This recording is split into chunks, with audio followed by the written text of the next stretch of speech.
Rafael Nadal defeated Jason Kubler in straight sets to continue his winning return from injury at the Brisbane International. Rafael Nadal cruised into the quarterfinals of the Brisbane International with a 6-1, 6-2 victory over Jason Kubler on Thursday. In just his second game after nearly a year out through injury, Nadal was once again in a dominant mood and made it 2 wins from 2, sending a message to his doubters as he gears up for the Australian Open.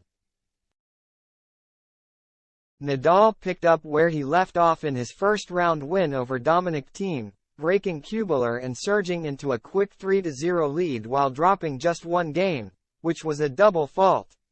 A lengthy fourth game of the set required Nadal to go through his entire bag of tricks to put the home favorite away.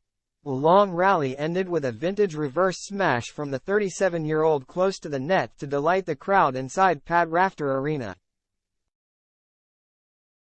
Kubler required a medical timeout for treatment on his right forearm, and it had the desired effect as the Australian Open 2023 doubles champion won his first game of the match to avoid being bageled by his Spanish opponent. But Nadal then saved 3 break points to wrestle momentum back from Kubler and take the first set 6-1, in what will have been a disappointing end to the set for his Aussie opponent, who led 40-0.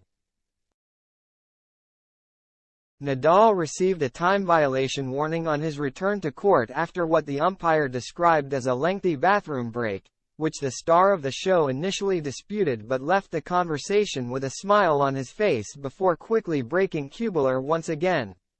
Kubler then took his second and third games of the match, already improving from his first set tally despite trailing Nadal 3-2. But he was unable to hold his serve, and the 22-time major winner rallied from 40-10 down in the sixth game to win, before taking the final 2 swiftly to seal his place in the next round. Nadal has shown no signs of his injuries plaguing him in the first 2 matches of his comeback, and his Australian Open chances will be getting bigger with every minute he is on court. He will next face another Aussie in Jordan Thompson at the quarterfinal stage, who advanced after a withdrawal from Hugo Humbert.